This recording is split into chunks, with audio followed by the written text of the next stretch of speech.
प्रकारची जात गणना झाली नाही, कोणाची लोकसंख्या किती याचा काही अभ्यास केला गेला नाही। आणि हे झालं 9 एप्रिल 1965ला। त्याच्यानंतर काय मामला झालाय तो महत्त्वाचा आहे। मंडल आयोगाच्या वेळी मंडलपेक्षाही मोठा घोटाळा या महाराष्ट्र राज्यामध्ये आरक्षणाच्या भानगडीमध्ये झाला आणि तो घोटाळा 23 मार्च 1983ला झालेला आहे। मराठ्यांच्या इतिहासातील सर्वात मोठा काळा दिवस किंवा मराठ्यांचा गळा घोटणारा दिवस, जालियनवाला बागमध्ये जनरल डायरनी जे हत्याकांड केलं त्याच्या हजारो लाखो पटींपेक्षाही मोठा जर कुणी हत्याकांड केला असेल तर ते 23 मार्च 1983ला शरद पवार यांनी केलं।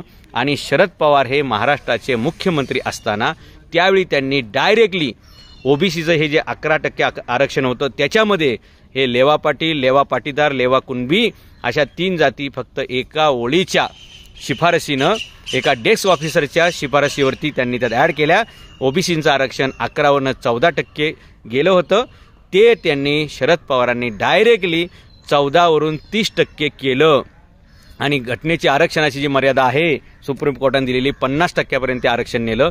म्हणजे जे आरक्षण ऑलरेडी त्यांना 11% दिलं ते 14 वरती नेलं आणि राहिलेलं जे 16% मराठ्यांच्या हक्काचं बाकी होतं ते सुद्धा शरद पवारांनी ओबीसींच्या घशामध्ये घातलं। आणि 1982ला 83ला 23 मार्च सगळ्या मराठ्यांनी लिहून ठेवा ही तारीख, 23 मार्च 1983 हा मराठ्यांच्या इतिहासातील सर्वात मोठा विश्वासघात आणि पाठीमध्ये खंजर खुपसणारा कार्यक्रम झाला। आणि म्हणून मी जे पूर्वीपासून सांगतोय की मराठ्यांच्या पराभवाला, मराठ्यांच्या परिस्थितीला आणि मराठ्यांच्या दुर्गतीला जर जबाबदार कोण असतील तर मराठा राजकारणी आहेत आणि त्याच्यामध्ये सगळ्यात मोठं नाव आहे शरद पवारांचं। शरद पवार 4 वेळा मुख्यमंत्री होते, कधी मराठ्यांचं त्यांनी भलं केलं नाही। कुठल्याही शिवजयंतीच्या कार्यक्रमाला ते नसायचे आणि कोणत्याही शिवचरित्राच्या गोष्टीला पुढे जाण्यासाठी त्यांनी कधी मदत केली नाही।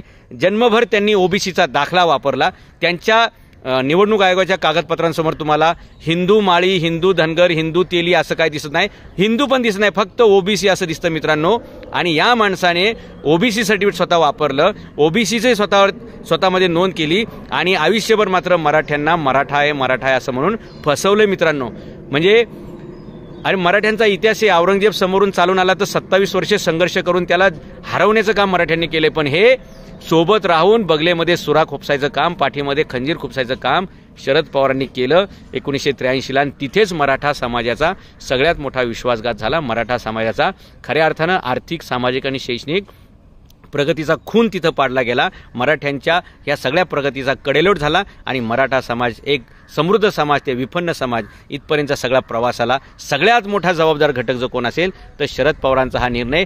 जो मराठ्यांच्या वाट्याचं 16% आरक्षण होतं ते सुद्धा त्यांनी या ओबीसींच्या घशामध्ये घातलं आणि जे पहिलं 11% दिलं तर त्याचीही जनगणना नव्हती, त्याच्यानंतर आणखी जे 4% वाढवलं त्याचीही जनगणना नव्हती आणि कोणतीही जनगणना नाही, कोणत्याही आयोगाची शिफारस नाही, कोणत्याही प्रकारचे कायदेशीर त्याच्यामध्ये बॅकअप नसताना एकतर ओबीसीना 100% आरक्षण, 11% लोकसंख्या असताना 10% आरक्षण आणि त्याच्यानंतर डायरेक्ट 14 वरून 16% वाढवून 30% केलं गेलं। म्हणजे जे मराठ्यांच्या हक्कांचं होतं ते मराठ्यांना अजिबात त्यांनी शिल्लक ठेवलं नाही। आणि आता जो वाद उभा राहिलेला आहे तो हाच वाद आहे की मराठ्यांना कुणबीमध्ये घेणं, ओबीसीमध्ये घेणं आणि आरक्षण देणं जे त्यांच्या हक्काचंच आहे। म्हणजे 23 मार्च 1983ला जे आरक्षण 16% मराठ्यांना मिळायला पाहिजे होतं ते शरद पवारांनी कटकारस्थान केलं, मराठ्यांच्या पाठीमध्ये खंजीर खुपसला आणि ते ओबीसींच्या घशात घातलं। आणि याचा अर्थ असा होतो की जे ओबीसींचं नव्हतं ते सुद्धा ओबीसींनी लाटलेलं आहे आणि जे मराठ्यांचं हक्काचं होतं त्याच्यावर यांनी डल्ला मारलेला आहे। आणि म्हणून